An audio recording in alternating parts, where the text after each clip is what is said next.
Bienvenidas y bienvenidos a su programa Léemelo, ya en su cuarta temporada. Yo soy Víctor Hugo Martín, seré su anfitrión esta noche y tenemos como invitada a una poeta y promotora de la lectura, Julia Santibáñez. Bienvenida. Gracias, Víctor Hugo. Estoy feliz de estar aquí. Sí, en la UNAM, tu casa. Mi casa. Tu alma mater. Pero además este programa que se trata de lo que más amo en el mundo, que es la literatura. Entonces, bueno, no puedo estar más contenta. Vamos a conocer los libros que nos escogiste, pero antes me gustaría conocer un poco. ¿Cuál fue tu tu recuerdo más remoto con la literatura, con los libros? Fíjate que fue literatura oral. Yo todavía no sabía leer. Yo debo haber tenido unos 6 años más o menos. Y mi padre, que era un buen lector, no extraordinario, pero bastante buen lector, lo recuerdo con muchos libros. Conservo libros firmados por él con su nombre, como de este es mío, en fin. Y él me contaba muchos cuentos. Era como un gran fantasioso. Claro, llevaba agua a su molino. Entonces siempre era el héroe de todas las historias que me contaba. Pero, por ejemplo, no se me olvidará jamás un día que se hizo una pequeña cortadita, como les pasa a muchos hombres cuando se rasuran. Y entonces, pues yo a mis probables 6 años le dije, ¿qué te pasó ahí, papá? Y me dice, fíjate que anoche, mientras tú estabas dormida, yo fui a la galaxia y entonces me peleé con unos dinosaurios del tamaño de 2 edificios. Y entonces luché con ellos porque querían destruir la galaxia y entonces los vencí. Y al final me quedó esto. Y claro, yo decía, yo moría de amor y de admiración y de éxtasis, porque decía, pobres de mis compañeros y mis compañeras de la escuela, sus papás estaban jetones babeando y mi papá estaba salvando la galaxia. Entonces yo empecé a aficionarme, digamos, a la literatura oral, a los cuentos que él me construía a modo para mí sobre... Normalmente él era el héroe, pero a veces íbamos los dos a no sé dónde y entonces encontrábamos no sé qué. O sea, entonces, esos son mis primeros recuerdos de fascinación ante un mundo que no existía, que yo no podía palpar, pero que me resultaba más atractivo que el mundo real. ¿Y lectura del primer libro? Con él. No recuerdo exactamente el primer libro, pero sí recuerdo varios de los primeros que leía con él, de estos libros para niños, que claro, ahora hay toda una industria muy atractiva de libros para niños, en mis épocas no tanto, pero bueno, sí, libros ilustrados, cada 2 o 3 páginas había una ilustración, y entonces yo que estaba empezando a leer, yo leía los pies, digamos, de página, y él me leía las historias, los cuentos. ¿Todavía y entonces, los conservas? Conservo varios de ellos. Ay, Conservo varios de ellos. Sí, una colección que sacó Salvat, en fin. Y esos son los primeros recuerdos que tengo ya leyendo, digamos, propiamente yo como lectora con él. Y luego me seguí de frente porque resultó un descubrimiento. Yo era una niña muy solitaria, me costaba mucho como tener amigas y amigos, así como que no se me daba muy fácil. Y de pronto descubro en los libros, pues amigos que no me rechazan, que no les tengo que pedir permiso para meterme a jugar resorte o con la pelota o lo que sea. Y entonces se vuelve un mundo muy afectivo para mí, no lo niego, quizá en una primera instancia como un escape, pero luego un absoluto placer, un deleite brutal. Yo me acuerdo que me llevaba el libro que estuviera leyendo, me lo llevaba a la escuela y ya estaba esperando que diera el recreo. Bueno, le hago así como si trajera reloj, obvio no traía reloj, pero ya era así de ya va a ser el recreo, porque me salía con mi libro y entonces me metía y entonces yo viajaba, leía mucho a Julio Verne. Eso te iba a preguntar. Entonces, 20,000 leguas de viaje submarino, el viaje al mundo en 80 días. Entonces yo viajaba y regresaba al salón diciendo, o sea, el viaje literalmente que me acabo de echar, muy rico, muy disfrutable. ¿Tenías acceso fácil a los libros? Pues sí, cuando mi papá vio, también mi mamá, pero sobre todo mi papá, cuando vieron que me gustaba leer, empezaron a fomentarme mucho. En casa teníamos una biblioteca mediana, pero cuando vieron que me gustaba, no había casi libros para niños, porque ellos no habían leído de niños, entonces empezaron a fomentarme. Recuerdo una frase de mi padre que me emociona a la fecha, que me dijo, nunca te voy a decir que no a un libro. Vemos de dónde sacamos dinero, vemos qué hacemos, pero tú nunca te voy a negar un libro, nunca te va a faltar un libro que tú desees mucho leer. Y para mí fue como una prueba de amor absoluta que, insisto, todavía la recuerdo y la recuerdo con mucho amor. Sí, entonces me compraban libros, pues en la feria, y de pronto en la escuela, perdón, había una miniferia, lo que sea, pues no sé, de ahí luego pues ya fui expandiendo un poco y de pronto íbamos a la librería de Cristal, a la quién sabe qué, luego a la Gandhi, aunque no tenían cosas para niños. Poco a poco me fui como habituando cada vez más y definiendo un poco más mis lecturas preferidas, ¿no? Muy bien, y ahora cuéntame un poco en el presente, ¿cuáles son tus rituales de lectura? A ver, ¿te gusta tener agua, café? Me gusta mucho el café, desgraciadamente, perdónenme, no tengo perdón de Dios, pero no me gusta el café. Ok. Entonces, pero soy mucho de té. Entonces, Ok. té o un vaso de agua Ujú. o nada, no me importa, porque leo parada, sentada, acostada, en el Eso, camión, en el coche, en el avión, eso te iba perdón a por lo preguntar. por prosaico, pero en el baño. O sea, en Sí. todas partes leo, en todas partes de mi casa hay libros, pero quizás sí un ritual, ese sí, inamovible, es tengo que tener un lápiz a la mano, porque no puedo leer sin subrayar. Me gusta Ah, mucho subrayar, ok. como siento que es como una suerte de apropiarte del libro, decir, este libro es mío, esto me está tocando hoy. Y luego regresar a libros que subrayé en su momento, hace 10, 15, 20, 30 años, Ah, de pronto es decir, ¿por qué habré subrayado eso? Qué raro. Ahora subrayaría esto otro. otra parte. Fabio Moravito, un escritor que vive en México hace muchos años, de familia italiana, dice que leer un libro subrayándolo es como hacer tu propia versión de ese libro. Pues sí, porque entonces cuando regresas, lees los subrayados y dices, ok, en ese momento estaba interesada por esos temas o algo me estaba haciendo un eco por dentro, no sé. Entonces creo que ese sería mi único ritual inamovible. Siempre ¿Tien- tengo que tener un lápiz. ¿Tienes algún género favorito? Lo que más leo es poesía, Ah, pero también me gusta mucho la narrativa, novela, cuento, leo ensayo, leo crónica, dramaturgia, cosa que es muy rara a la gente normal, pero yo no soy normal. No le gusta leer teatro, a mí me encanta porque me voy haciendo mis escenografías, que por cierto, qué belleza de escenografía sí, es ¿verdad? esta. Es Sí. de veras de notarse. Entonces me hago mi entrada del personaje y de dónde salió. Entonces me gusta también mucho leer teatro. Creo que todavía no descubro, la minificción me encanta, todavía no descubro un género literario que no me guste. Tengo autores que no me gustan, que para qué hablamos de ellos, mejor hablamos de los De que sí los me que sí te gustan, gustan. pero todavía no descubro un género literario que no me guste. Hay unos que me gustan más, fundamentalmente la poesía. Julia, el primer libro que nos compartes es Mujercitas, Sí, escrito por Louise May May Alcott, Alcott. que usaba un seudónimo, ¿no es cierto? A veces, A.M. Barner. Em Barner, sí.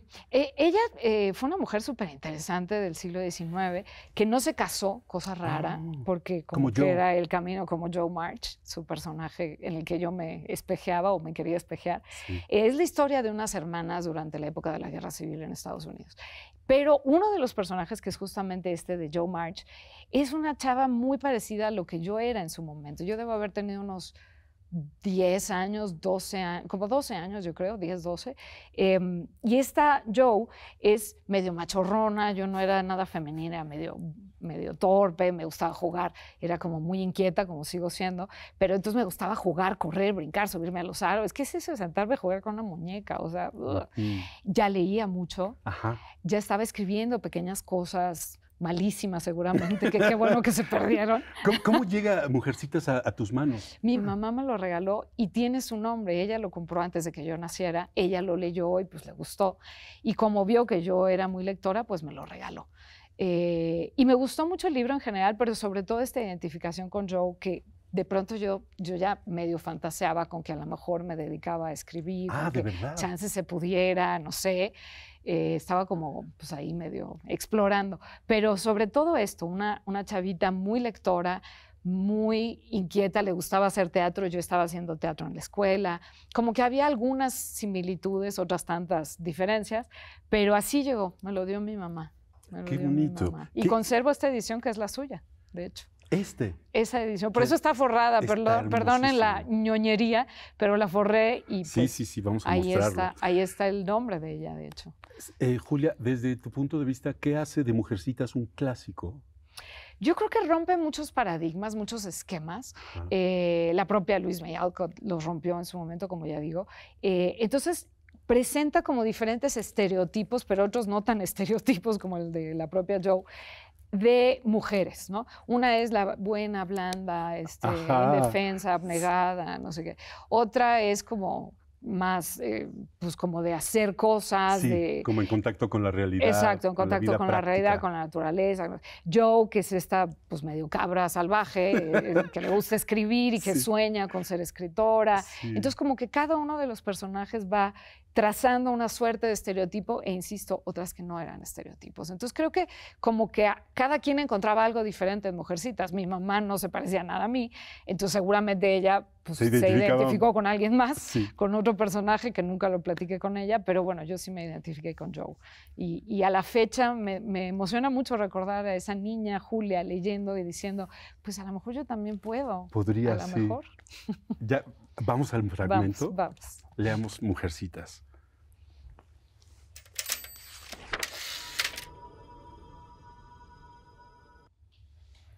Cierta tarde, cuando ya los días de octubre empezaban a refrescar haciéndose más cortos, Joe estaba muy ocupada en la buhardilla. Durante 2 o 3 horas, tras la ventana fuertemente iluminada por el sol, se la pudo ver sentada en el viejo sofá escribiendo afanosamente con un gran número de cuartillas esparcidas sobre el baúl que tenía delante.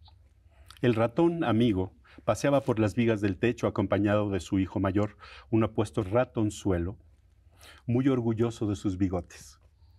Completamente absorta en su trabajo, escribió Joe hasta que llenó la última cuartilla que firmó con su nombre, tirando la pluma y exclamando: «Bueno, lo he hecho lo mejor que he podido. Si esto no está bien, tendré que esperar hasta que aprenda a hacer cosas mejores».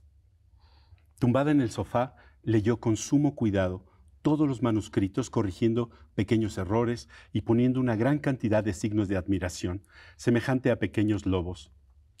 Lo ató después con una cinta roja muy vistosa y estuvo un buen rato mirándolos con expresión seria, lo que demostraba el gran interés que había puesto en el trabajo. Si alguien la hubiese estado observando, hubiera encontrado muy extraños sus movimientos. Tan pronto como bajó del coche, se dirigió rápidamente hacia la calle apartada, buscó hasta encontrar el número que deseaba, subió una escalera sucia y se detuvo ante una puerta por un instante, volviendo a salir rápidamente como le fue posible. Volvió a repetir la maniobra con gran diversión de cierto joven de ojos negros que la observaba desde una ventana de la casa de enfrente. Por fin, al tercer intento, tomó impulso, se caló el sombrero hasta los ojos y subió valientemente la escalera arriba como si decidiese que iba a sacarse todas las muelas.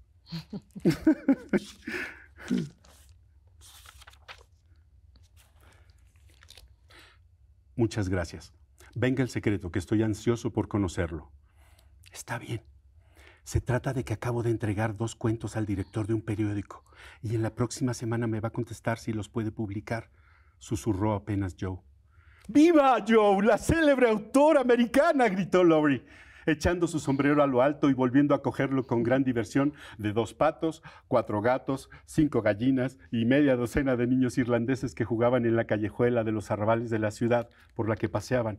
«Cállate, a lo mejor no se puede publicar, no he podido dejar de intentarlo. Y no he dicho nada a nadie, porque no me gustaría que en casa sufrieran un desengaño». ¡Qué hermosa historia! ¡Qué bonito! Sí. Me acuerdo. Me emociona mucho, ¿sabes? Cuéntame tus recuerdos sobre Mujercitas. Eso, yo ya escribiendo pequeñas cositas, yo había descubierto la poesía que yo llamaba cancioncitas, porque no sabía qué cosa era, pero yo ya estaba escribiendo pues pequeñas cosillas. ¿Cómo fue la primera vez que compartiste algo que habías escrito con otra persona? En la escuela. Yo era súper inquieta, lo sigo siendo físicamente, o sea, como que todo el tiempo me estoy moviendo, soy como nerviosa. Y entonces una maestra en cuarto, quinto de primaria, creo que cuarto, pues un día se le ocurrió, porque ya no hallaba cómo tenerme quieta, y entonces me dijo, ¿por qué no escribes un cuento? Escribe un cuento y al final, pues me lo das y tal vez lo podemos leer delante del grupo. Yo creo que, a ver qué barbaridad va a escribir esto. Sí. Y entonces, pues hice un cuentito en media hora, en los 20 minutos, lo que fuera, en lo que mis compañeros terminaban lo que estaban haciendo, en fin. Y le gustó. Y entonces me pidió que lo pasara a leer. Y yo entré muerta de miedo como yo, así de, no sé si, bueno, pues ahí voy.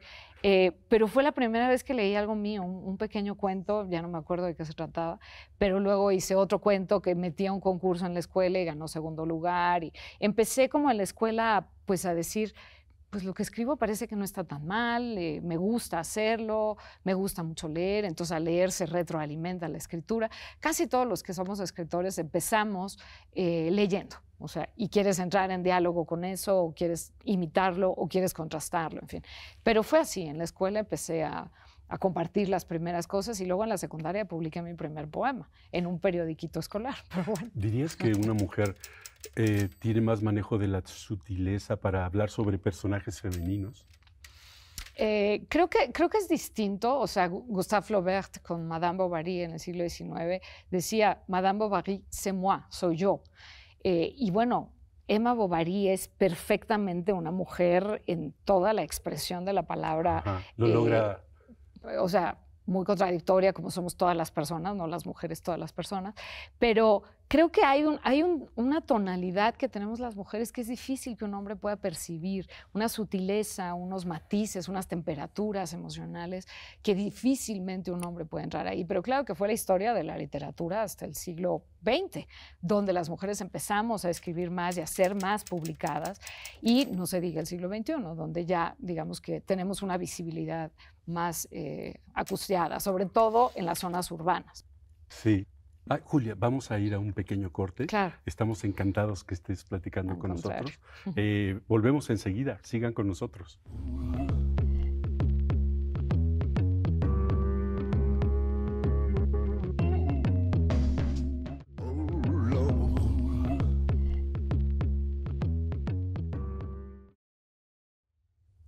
Bienvenidos de regreso a Léemelo. Gracias por continuar con nosotros en esta sabrosa conversación con Julia Santibáñez. Julia, estudiaste letras hispánicas. Así es. Y luego una maestría en literatura comparada. Uh-huh. Y luego una especialidad en edición. En Stanford, en Estados Unidos, en la Universidad de California. O sea, los libros te han llevado el camino de tu vida. Los libros son mi sentido de vida. Lo digo sin ninguna exageración. Tanto la lectura como la escritura son realmente lo que me constituye. O sea, no me puedo imaginar otra cosa, haciendo otra cosa, que he hecho otras cosas, pero realmente lo que me hace sentir que tiene un motivo pararme y estar aquí, y lo que más amo hacer, siempre tiene una vinculación con la palabra escrita, los libros o la escritura, los libros leídos, pues, o escritos. ¿Y hubo un autor o un libro que haya guiado este camino hacia ese lugar? Ha habido muchos. Los de la infancia, pues luego los dejé, no es que sean malos, pero pues ya no retomé después. Pero cuando entro ya a letras hispánicas, pues empieza a expandirse, ¿no? Se abren las puertas y las ventanas de una manera porque había inconmensurable. Una ¿no? serie de libros obligados, había libros que uno tiene y otros que descubriste en el camino. Que fui descubriendo, que fue el Autores. caso de, no sé si ya me voy a adelantar, espero que no, pero que fue el caso de Miguel Hernández. Cuando yo entro a la facultad, yo había leído a Lorca, a Machado, a algunos otros de la generación del 27, de la generación española, pero nunca había oído hablar de Miguel Hernández, que estrictamente no es generación del 27, no importa. El punto es que nunca me había sonado el nombre de Miguel Hernández. Sí. Y dice un compañero, yo debe haber estado como en segundo semestre de la carrera, y uno de mis compañeros dice, oigan, pues me llegó este volantito, me lo dieron ahorita, que va a haber una lectura aquí en arquitectura, cruzando de filosofía y letras, cruzas las islas y estás en arquitectura, con una chava que se llama Karina Gidi, y que van a hablar de un poeta que se llama Miguel Hernández, y alguien de los amigos, amigas, éramos un grupito como de 6. Sí, claro, yo he leído a Miguel Hernández, es buenísimo. Ajá. Pues tenemos hora ahorcada, pues vamos. Y fuimos. Y yo me pasé la hora entera llorando. Era la lectura de Karina Gidi, de poemas de Miguel Hernández, y la proyección de una suerte de fotodocumental, porque no había narración, donde iba apareciendo pues Miguel en su infancia, las pocas fotos que no, infancia no, más bien adolescencia, juventud, e iban contando pedazos, fragmentos de su vida, y luego pues su final tan terrible, ¿no? Él muere después de visitar 12 cárceles, y muere de hambre, de enfermedad, de soledad, también físicamente su cuerpo estaba muy debilitado y todo esto, pero en realidad muere de tristeza. Ya se le murió un hijo, su pareja Josefina Manresa, desde muchos años antes, tuvieron un hijo que murió, nace el segundo, Manolillo, y ella le escribe una carta en la que le dice que solamente tiene dinero para comprar pan y cebolla. Y cebolla. Y entonces lee Karina en Las nanas de la cebolla, entre otros poemas, y yo no paré de llorar porque sentí que conectaba muchísimo conmigo. No es que yo haya estado en la guerra, no es que yo, por supuesto, no había tenido un hijo a esa edad, en fin, pero sentí que estaba tocando como un dolor muy humano, como una cosa muy profunda del dolor de existir, si quieres, ¿no? Del dolor existencial más hondo. Y me tocó muchísimo, de veras me cimbró, lloré y lloré y lloré y lloré. Hacía no muchos años se había muerto mi padre, entonces también la muerte de Miguel, pues me pudo, como si hubiera sido mi familiar. Que eso pasa también con los libros, los autores, las autoras, los personajes se vuelven parte de tu entorno muy íntimo. A veces te pueden doler más que tu vecino de junto, lo cual no necesariamente está padre, pero es real, se vuelven más vitales para ti. Entonces lloré muchísimo, pero fue un dolor como muy liberador, como muy sanador de alguna manera. Y salí de ahí diciendo, tengo que ir a la Biblioteca Samuel Ramos de Filosofía y Letras a sacar todo lo que exista de Miguel Hernández. Fue quizá la primera vez que dije, este autor, voy a leer todo lo que exista de él, y conforme pude, fui ahorrando para comprarme un libro y luego otro, y luego otro, y luego otro, hasta tener su bibliografía completa, su obra completa, porque sentí que había algo con lo que yo conectaba, no como individuo, sino, aunque suena un poco cursi, como parte de un conglomerado humano, sí, que se duele, que no entiende pues el dolor, la guerra. Creo que es una de las virtudes incluso de la poesía, ¿no? Que universaliza. Sí. La narración tiende a... Si no es un lugar que conoces, si es en Rusia, entonces te vas a ese lugar que no conoces en medio de la nieve y descubres. Pero la poesía siento que tiene una universalidad, que quien la escucha le habla personalmente, ¿no es cierto? Totalmente. Totalmente. ¿Cómo acercamos? Porque hay un cierto prejuicio hacia la poesía. La gente prefiere la narrativa, la ficción. ¿Qué le dirías a una persona para que leyera poesía? Algo que pudiera... Lo primero que le diría es, tú consumes poesía. Por ejemplo, a través de muchas canciones. No quiero decir que todas las canciones tienen poesía o que toda la poesía sea música, o sea, no. Pero sí hay muchas canciones que tienen una fuerte dosis de poesía.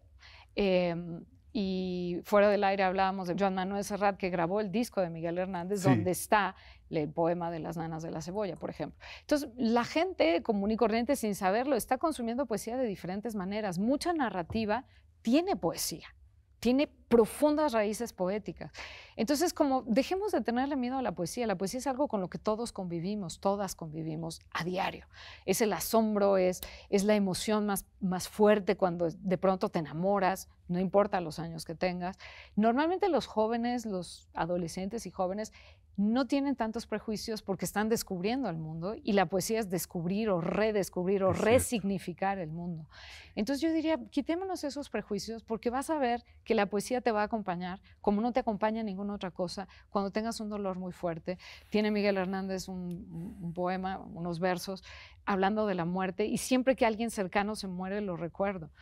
Un manotazo duro, un golpe helado, un hachazo invisible y homicida, un empujón brutal te ha derribado. Y los muertos míos, que ya son muchos, cada vez que se ha muerto alguien, digo, claro, repito esos versos, digo, un empujón brutal te ha derribado, un manotazo duro, un golpe helado.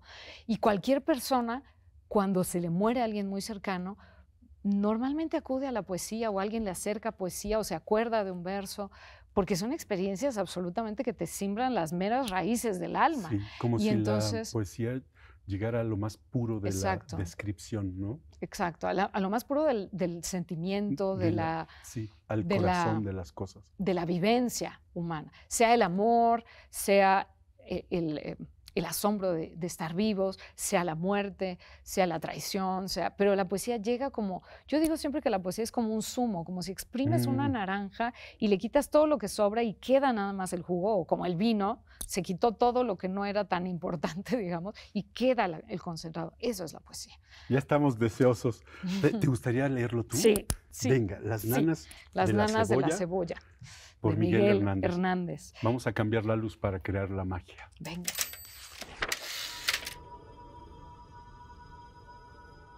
Este poema lo escribe en la cárcel, no mucho tiempo antes de morir, cuando, como digo, su mujer le dice que no puede comer más que pan y cebolla.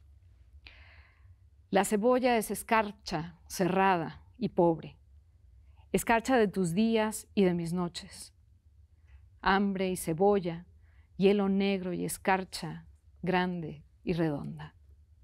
En la cuna del hambre mi niño estaba, con sangre de cebolla se amamantaba, pero tu sangre, escarchada de azúcar, cebolla y hambre.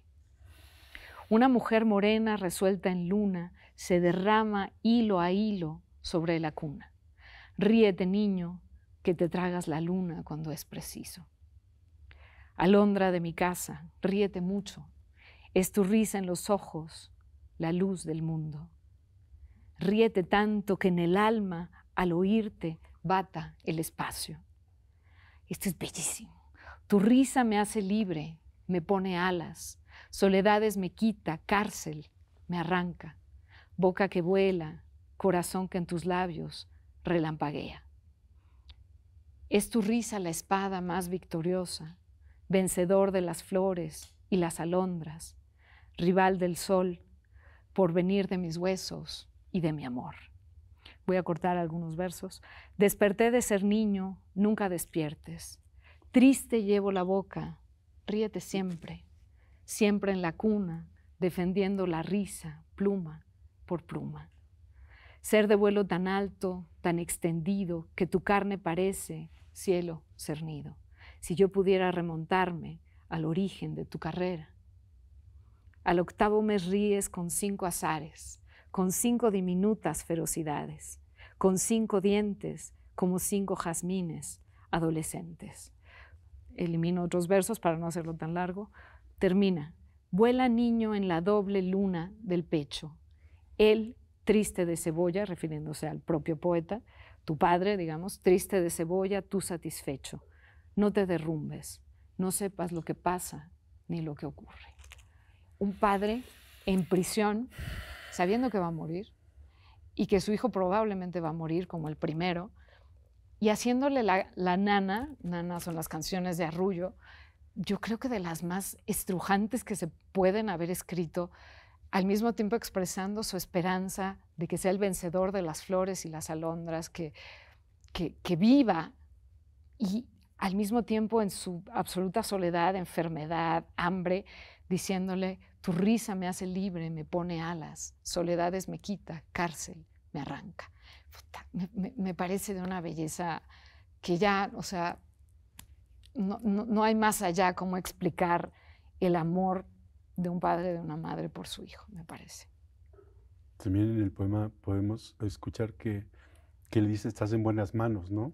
Sí, claro, porque su madre pues está luchando a muerte por mantenerlo vivo. Josefina Manresa, que además fue quien conservó todos los poemas de Miguel Hernández, sabiendo que tenían un valor, y gracias a ella conocemos hoy la obra de Miguel Hernández. Esto no lo sabía. Había algunas cosas que había publicado, le había dado algunos poemas a algunos amigos, en fin, pero en realidad la obra completa que después editó Carmen Alemany en la Universidad de Alicante, él nace y muere en Alicante, realmente se conserva por Josefina Manresa. Entonces es como muy estrujante todo lo que pasa con Miguel Hernández, y este poema, cuando mi hija nació, en las participaciones, que ahora ya no sé si se hacen, hace mucho que no me toca un bebé cerquita, pero creo que ya no se hacen, pero antes se hacían participaciones de nacimiento del bebé, sí. Y yo puse, es tu risa en los ojos la luz del mundo. Que dije, claro, o sea, ya estaba yo empapada, embebida de Miguel Hernández. Continuemos con poesía, pero ahora de tu autoría. De mi autoría, venga. Escogiste de tu libro que se llama Pulso ad herido, que lo tenemos con nosotros, un poema que se llama El desayuno. Lo leo yo, ¿te parece? Muy bien, con gusto te escucho. Tengo que dar un poco de contexto para que se entienda. Cuando yo era niña, tenía yo 8 años y sufrí un abuso sexual por parte de mi hermano mayor. Y no me atreví a decirlo, porque él me dijo que nadie me iba a creer. Y yo no lo dije, pero no lo dije por décadas. Cuando tenía 26 años entré a terapia para trabajar este tema que fue brutal en mi vida, fue muy doloroso, fue muy choqueante, fue muy violento. Y entonces, bueno, ya empecé a trabajarlo y poco a poco fui pudiendo hablar de ello, y ahora no tengo ningún problema, literalmente ningún problema de hablar de ello. No que no sea doloroso, pero ya digamos que está bastante acomodado, ya lo integré a mi historia, ni lo hago más grande ni lo hago más chico. Pero bueno, este poema, el abuso está en mi poesía pues en todos mis libros. Este es mi libro número 11. Pero este poema quizá es de los más explícitos. Yo esperé a que mi madre falleciera porque ella no lo supo y yo no quise pues causarle un dolor muy profundo en su vejez. Entonces, bueno, trata de eso y aparece en este, que es mi libro más reciente, que se publicó el año pasado, y se llama El desayuno.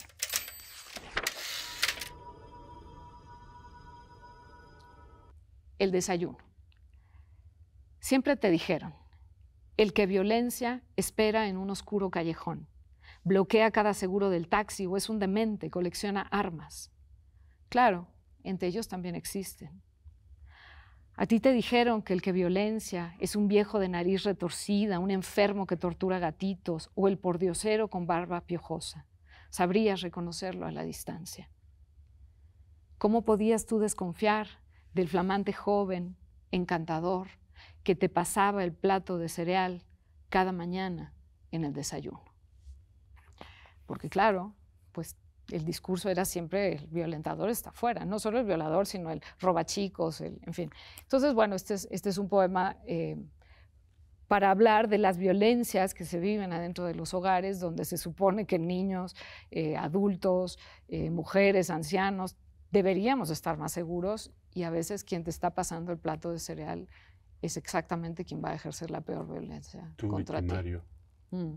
Y yo iba a preguntarte, ¿es complicado usar tu propia experiencia para inspirar la poesía o lo que escribes? No es complicado porque es parte de mi historia, o sea, la asumo así, no me define, no es lo que yo soy mucho más que eso, pero sí es una parte importante, digamos, ¿no? ¿Y de qué manera la poesía, las palabras ayudan al dolor o al proceso de...? Eso es muy importante. Cuéntanos. Muy, muy importante. Porque necesitas como apachurrar, el ejemplo que voy a usar es horrible. Es metafórico. Pero como apachurrar un barrito para que salga la pus. Sí. Bueno, pues así, la poesía te permite como hacer la catarsis, sacarlo, decirlo. Lo que yo digo en este poema, pues nunca quizás se me hubiera ocurrido plantearlo abiertamente, pero de pronto en estas breves líneas, porque es un poema breve, pues sí me permito hablar en segunda persona cómo podías tú desconfiar de aquel joven. Un poco disculpando a la niña que fui, que además sintió mucha culpa porque entonces le dijeron que era su culpa y que nadie le iba a creer y que yo tenía 8 años, mi hermano tenía 18. Entonces, pues claro, ya con los años y con la terapia y con todo, pues entendí que yo no era culpable. Entonces fue una manera de escribir para decir, tú no tienes la culpa, tú no podías desconfiar porque no era lo que te enseñaron. Lo que te enseñaron era que los malos estaban afuera de la casa. Y también al mismo tiempo el poema busca alertar a otras y otros, sí, padres, madres, abuelos, tíos, sí, tías, en fin, que pues los violentadores suelen estar dentro de los hogares. Es donde más abusos sexuales se cometen, dentro del hogar. Los padres, los abuelos, los tíos, los hermanos, en fin. Entonces, tiene como un doble rasero. Por una parte es hablar de mi propia historia y disculparme a mí misma por no haber sabido que ahí había peligro, pero por otro lado también es decirle a otras y otros que también pasaron por lo mismo y que ha sido muy, muy linda la reacción de mucha gente escribiéndome para decir, gracias por decirlo. Yo no sabía cómo decirlo, pero yo efectivamente no tuve la culpa. No solo el poema, sino he hablado de este abuso, sobre todo este año, publiqué una columna al respecto, en fin. Pero decía, por otro lado, también alertar a los adultos que están cuidando de niñas y niños para decir, no nada más se fijen fuera, sí, fíjense dentro de la casa. Sí. ¿No? En un cambio de actitud, en una conducta, en la manera en que mira. Exacto. En cuanto descubras algo hay que poner atención y otra cosa que me encantó fue descubrir que aunque uno no sea poeta, hay que escribir lo que nos pasa, ¿no? Es súper sanador. Sí. Exacto. Sí. Porque no es sublimarlo, tal vez es elaborarlo o entenderlo de otra manera también. Sí. O sacarlo, ¿no? Hay una frase de Rosa Montero, esta escritora española que sí, me gusta mucho. Dice, sí, tú no puedes entender lo que no tienes palabras para nombrar. Y creo que eso es lo que hace la escritura y la literatura, porque muchas veces te dices mejor con las palabras de alguien más, de otros. Totalmente. Pero dices, claro, esto es exactamente lo que yo hubiera querido decir, me encantaría ponerle mi firma, nomás que se llamaría plagio, entonces no lo voy a hacer. Pero uso esas palabras porque no lo había entendido hasta no tener las palabras para decirlo. Y también al escribir uno de pronto se encuentra con eso, ¿no? No quiere decir que todo el mundo escriba para volverse escritor y para dedicarse a ello. No, pero sí como una manera de drenar las experiencias que uno va encontrando. Es absolutamente placentero, pero a veces doloroso. Es un poco una terapia personal, ¿no? O sea, vas a terapia y a veces sales muy contento porque resolviste un tema y a veces sales devastado, devastada, porque pues fue muy doloroso, pero es parte de un proceso de enfrentarte a lo que vas viviendo. Y una de las cosas, de los secretos de la literatura también tiene que ver con que mucha gente cree que cuando yo estoy leyendo un libro estoy aislado o solo. No. Y lo que en realidad es que estoy en compañía de todas esas cosas que están entendiendo lo que a mí también me pasa, como Joe y nuestra inquietud. Exacto. Es una soledad acompañada. Sí, vamos a ir a un corte, será muy breve y continuamos con esta sabrosa plática con Julia Santibáñez.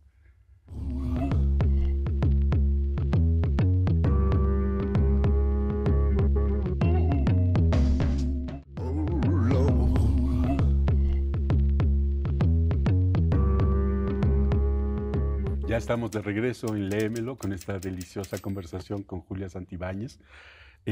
Gracias por acompañarnos nuevamente aquí en Léemelo.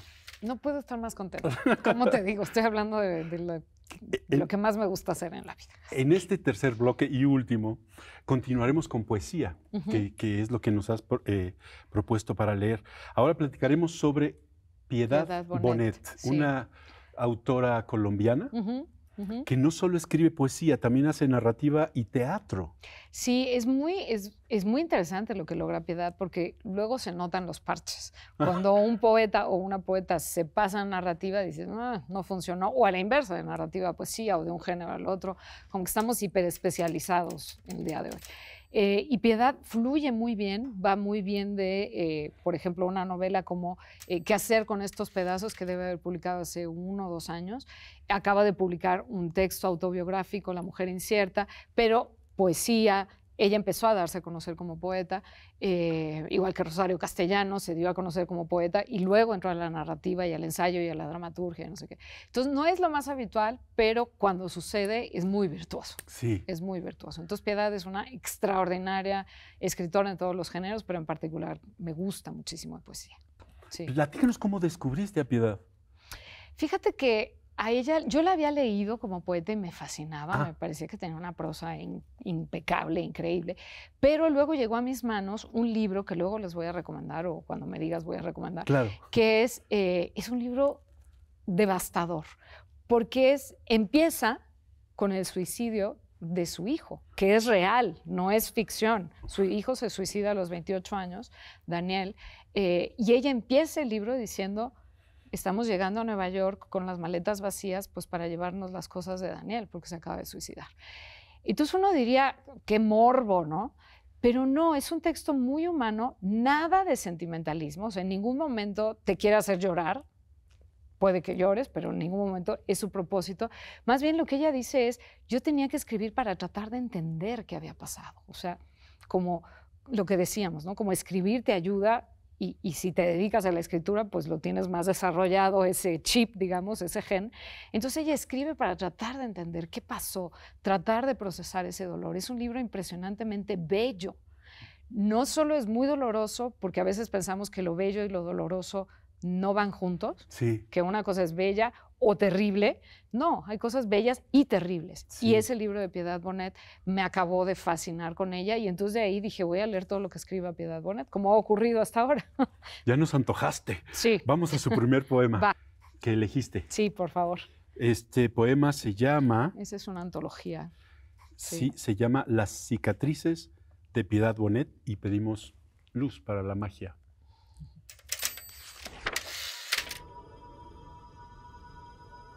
Las cicatrices. No hay cicatriz, por brutal que parezca, que no encierre belleza. Una historia puntual se cuenta en ella, algún dolor, pero también su fin. Las cicatrices, pues, son las costuras de la memoria. Un remate imperfecto que nos sana dañándonos. La forma que el tiempo encuentra de que nunca olvidemos las heridas.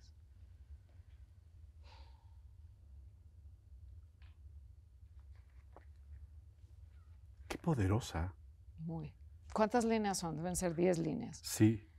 Y te da un golpe en el pecho y te tira porque reconoces que es cierto.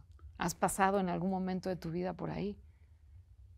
Y qué forma tan sublime y hermosa de nombrarlas, ¿no?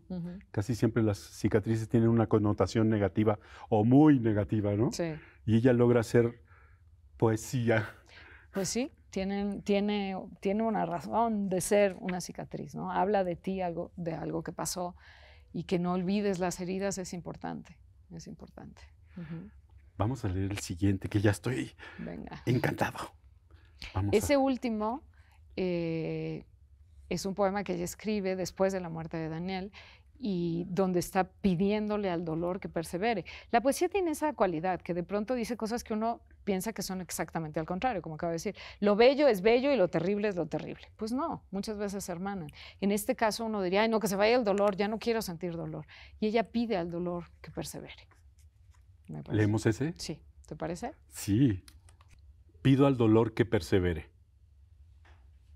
que no se rinda al tiempo, que se incruste como una larva eterna en mi costado, para que de su mano cada día, con tus ojos intactos, resucites, con tu luz y tu pena, resucites dentro de mí. Para que no te mueras, doblemente pido al dolor que sea mi alimento, el aire de mi llama, de la lumbre, donde vengas a diario a consolarte de los fríos paisajes de la muerte. ¿Quién no ha tenido un muerto cercano? ¿Quién no tiene un muerto cercano? Y este poema me parece un homenaje impecable y cariñosísimo y agradecidísimo hacia nuestros muertos. Que el dolor no se vaya, que quede una parte, cuando menos, para que no se me olvide. Y para que estés ahí, ¿no? Exacto, para que renazcas en ese dolor mío. Qué manera de encontrarle otro sentido a las cosas, ¿no? Es admirable, es precioso. Esa es Piedad Bonet. Esa es Piedad Bonet. Ya tenemos varias cosas para leer. Sí. Y el último que has escogido sobre Piedad Bonet se llama Las mujeres de mi sangre. Sí. ¿Te gustaría leerlo? Sí. Que, pues aquí las mujeres que estén viendo y oyendo el programa creo que podrán identificarse en alguna u otra medida. Las mujeres de mi sangre. No conocí sus caras. Tan solo esta, la de la abuela paterna, cuyos ojos en la fotografía, tan fijos e impertérritos, poco revelan. Tampoco sé sus nombres. Y sin embargo mi pulso, el pálpito de antiguos despertares, este tejido lleno de nudos mal atados, que es mi pequeña vida, me hacen adivinar en ellas, las mujeres de mi sangre, una larga cadena de temblores. Puedo intuir la náusea, torva mancha en la sábana de sus amaneceres, la insoportable lucidez de sus tardes, su pesadumbre cerrada como un bosque, y la oscura violencia del deber de ir viviendo cada día. Mientras amaso el barro de mis desasosiegos, puedo también palpar su resistencia y escuchar su callada pelea con sus sombras. Mi hija duerme y en sus pestañas todavía hay lágrimas. Esta experiencia de conectar con las mujeres de un linaje, yo la viví muy fuerte cuando nació mi hija, muchísimo. De pronto no era solo yo, vengo de un linaje de mujeres que fueron enfrentándose, pues eso, a la lucidez brutal de una tarde, al dolor, pero también sus desasosiegos. A amasar el desasosiego, pero también a dar vida, a veces deseándolo, a veces no deseándolo, pero pues hay un linaje ahí importante y me parece muy lindo hablar de ello también, como mujeres, o sea, enfrentarnos también a eso, a ese hilo vital, a ese cordón umbilical que sigue y sigue y sigue por generaciones. Ahora que estamos como mucho más conscientes de la condición de las mujeres que durante tantos siglos fue tan negativa y tan invisibilizada, me parece importantísimo de pronto recordar también que tenemos un linaje de mujeres atrás. Y mi querida amiga Almadelia Murillo, escritora tremebunda, tremebunda por lo bueno, quiero decir, Sí, sí. en la mejor de las acepciones. Una hermosa connotación. Exacto. Me regaló un cuadro donde están varias mujeres, una chiquita, una más grandecita, que dice, soy todas las mujeres que me cuidaron. Y es cierto, son todas las mujeres que están atrás de mí y gracias a las cuales estoy aquí. Entonces es un homenaje, en mi caso, a mi madre, pero también a mi hija. ¡Ay! Otros autores. Piedad ya está en el pedestal. Ya, Piedad Bonet, sí vamos a ir a buscar a Piedad Bonet, por supuesto, para la próxima vez que vayamos a la librería. ¿Qué otros autores vienen a tu cabeza para acercarnos a la poesía? Uy, muchísimos. Una uruguaya del siglo pasado, que nació en 1920, Idea, como qué buena idea, tal cual así se escribe, sin H, sin nada, Idea Vilariño, es contundente, es muy constreñida. Sus poemas pueden ser de 5 líneas, pero de una transparencia y de una potencia y de una claridad impresionante. Marosa Di Giorgio. ¿Marosa? Marosa Di Giorgio. Hay muchas autoras uruguayas que hicieron. Marosa es entre poesía narrativa, es una cosa ahí medio extraña, pero luego también hay muchas autoras contemporáneas que me gustaría citar, mexicanas, porque luego me van a decir, ¿por qué no citas a ningún mexicano? Bueno, también para abrirnos otros escenarios, pero leo muchas autoras y muchos autores mexicanos y hay grandes nombres. Está Nadia López García, que es muy joven, debe tener Nadia 30 y algo años, no sé. Una niña. Es una criatura. Que ella es de la zona mixteca de Oaxaca y ella escribe en mixteco y se autotraduce al español y es estupenda, es buenísima. Está también Isabel Zapata, una poeta también muy buena. Podría dar 25 nombres, pero no quiero atosigar, quizá con esos. No, está buenísimo, estamos tomando nota. Quizá sí. Con esos. Y luego pues, ir buscando recomendaciones, que alguien que lea te diga, oye, ¿qué te gusta? Yo siempre pregunto, cuando me dicen, recomiéndame algo que leer, no, bueno, es como decirme, quiero comer, que recomiéndame un restaurante, bueno, ¿qué te gusta? Claro. Italiana, mexicana, eso la carne, ¿qué? Tengo esta curiosidad. Tú cuando te acercas a un libro ¿confías en amigos que te recomiendan o te pierdes en una librería y lees las contraportadas y lees unas... ¿Cuál es tu...? Pues un poco de todo. O sea, pero más. Soy muy amiga de escritoras y escritores por mi propio oficio de escritora. Sí. Entonces a veces me regalan sus libros, en fin.